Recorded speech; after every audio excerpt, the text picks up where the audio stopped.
Now available in paperback and Kindle Unlimited. John Haynes, the man with nothing to lose. The man who rules the world runs into the irresistible force of a man with nothing to lose in this action-packed, all-new John Haynes series adventure. Get the regular and variant editions of John Haynes, the man with nothing to lose on Amazon.com today. There's been an argument floating around the comic book community regarding some of these woke concepts like Gotham High. And the argument by some people to justify these books is by saying that they are an Elseworlds or an alternate universe. And we comic fans cannot allow this to be a pass given to the woke crowd to continue producing and publishing poor quality stories that have no respect or no regard for the source material.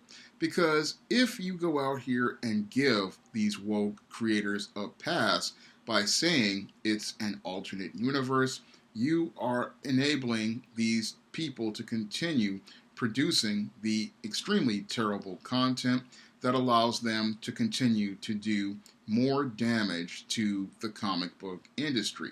Now, these woke types will go out here and produce a graphic novel like a Gotham High, and that type of content is completely inexcusable in any case. I refuse to excuse individuals like your Melissa De La Cruz who have not even done any research on the character of Batman, Batman's history, or Batman's lore, and instead of her going out here and putting in the work by doing the research on that character, doing the research on his backstory, she decided she was going to take the Bruce Wayne character and make him into an avatar based on her own personal life, and she was going to make Selina Kyle an avatar of herself. And that's just extremely bad writing, and no editor worth their salt is going to make bad writing be the standard of their publishing house. And no group, as I see it, of true fans are going to sit there and allow bad writing to be their standard. No, they're not going to give these types of stories a pass. No, they're going to hold the publisher accountable, because if they truly love these characters, their backstory, their history, and their lore, they're not going to say this is an Elseworlds. No, they're going to say this is unacceptable. And if these books do not meet the standard, we refuse to accept them as part of the canon. Because DC's Elseworlds, when they were originally created back in the late 80s and the early 90s, they were created to be these stories of different worlds where these DC superheroes got their powers and were heroes in different eras or different timelines. And the whole point of those stories was to show us that what made these characters heroes transcended time, and what made these characters heroes transcended wherever universe they were in. That a DC hero's ideals were what made them a hero, and these woke concepts do not even want to fit that whole standard of what Elseworlds was originally about.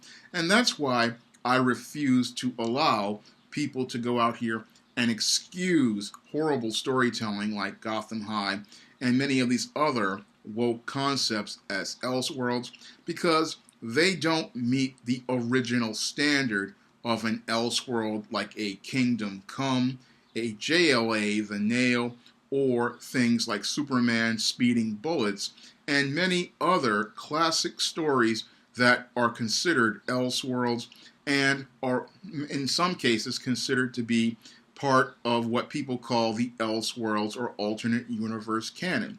I don't see a story that is unacceptably poor like a Gotham High meeting the standard of an Elseworld story like JLA, The Nail, or your Superman Speeding Bullets, or or even your Batman The Dark Knight Returns, to put that horrible story on the same level of those stories that were considered classics, I feel is the ultimate affront.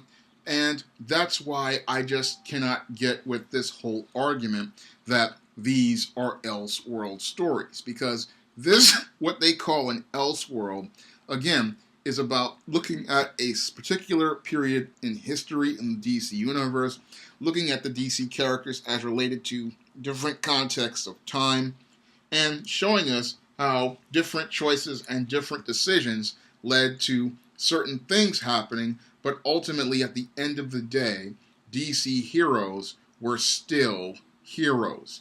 But your woke stories are not about respecting the history and the lore the way your Kingdom Come did, the way your Superman Speeding Bullets did, the way your JLA The Nail did, and many other classic Elseworld stories. It's not about respecting the history or the lore.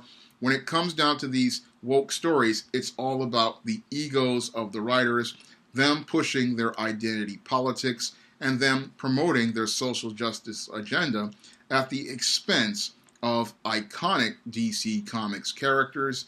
And any comic fan, as I see it, cannot allow that to happen, because when you have these woke types and they're out here, all they want to do is butcher our stories and our comic history so that they can go out here and virtue signal to the rest of the world that they're all about diversity. And their idea of diversity is not giving us the diversity of thought we got with the Elseworlds comics. So when I hear this argument, oh, this is an Elseworld. No, this is not an Elseworld. It does not meet the standard of an Elseworld. It is not an alternate universe. It is poor storytelling, and poor storytelling should not be accepted by any comic fan out there, because as a publisher myself, I want to give my readers the very best. And if I go out here and I produce a poor story, I cannot go out here and excuse it as an Elseworld. No, I have to accept that I have produced a story that my readers have not accepted, and I have to learn from that mistake and then go out here and write a better story. And that's one of the reasons why I refuse to give these bad writers like Melissa De La Cruz a pass for Gotham High, because they cannot produce quality work. Then they should not be in a DC Comics publication, and their stories should not even be considered part of the canon.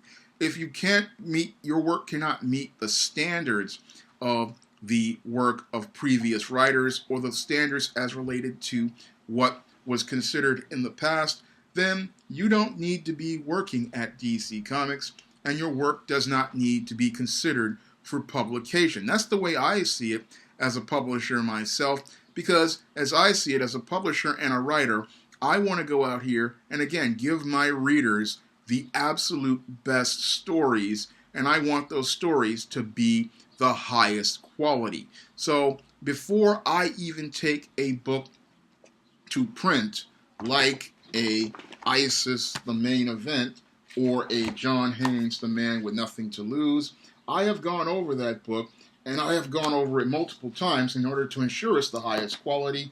And again, I cannot sit there and take a story that I have put in my SJS Direct universe and then say, oh, it's an Elseworld story or an alternate reality, when I get backlash from readers, because if that story is not good, then I have to say it's not good. And you cannot excuse people who just are not cutting the mustard. You cannot excuse their product. You have to sit there and say, it's a bad product. They are not up to standard. Their stuff is not on point. And if your stuff is not on point, editorial, as I see it at DC, which has done a really poor job, they cannot use this as an excuse. Responsible editors, they sit there when they hear somebody making a bad story where they're saying, oh, I don't know anything about Batman. They tell somebody like a Melissa De La Cruz, there is no place for you at DC. your story isn't right for us. And if you don't know anything about the characters or the history of the characters, you can't work on this product. And responsible comic fans, they're not going to sit there and say, oh, it's in Elseworlds and give them a pass. No, they're going to stop them right there and say, no, this just isn't Batman. And if you can't write Batman, then you're not going to get any of my money for your comics. Plain and simple, when you have standards in place, standards are about establishing a line in the sand, whether it be at editorial, whether it be comic fans. It's all about us having a standard, and that standard ensures we get consistent quality comics and we get a consistent reading experience. So whenever somebody comes with this Elseworlds argument, I have to say that argument doesn't wash. And the reason why it doesn't wash is because if this writer cannot meet the standards of what an Elseworld comic really was, which was, again, taking us to these different aspects of the DC universe and showing us how these characters were heroes no matter what, then it doesn't meet the standard of DC Comics. So that's something that has to be done, and it has to be done almost immediately. So when I look at it, it's just something that we need to be held accountable for, and it's something that just has to be dealt with. And again, you can't keep giving people excuses, because if you keep giving people excuses, they're going to give you substandard products, and all you're doing is enabling them to be able to give you substandard products. So when you're dealing with the woke crowd, they can't come in with this Elseworlds argument. Don't give them that pass. Let them know that their comics just aren't up to speed. Their comics just don't meet the standard, and their comics just aren't what people want in terms of what is considered to be the standard for a DC comic. If you want to pick up my SJS Direct publications like ISIS, The Main Event, and John Haynes, The Man with Nothing to Lose, you can pick up those books on Amazon.com in paperback and Kindle format. And both of these books are available on Kindle Unlimited, I think, until June. So if you have Kindle Unlimited, you can read both of these books for free. And if you want to see me make more videos like this and pay for the covers of books like John Haynes, The Man with Nothing to Lose, and ISIS, The Main Event, you can donate to my Patreon, my PayPal, and my Cash App by clicking the link in the description box. That's all I have to say for this video. You can comment, rate, and subscribe.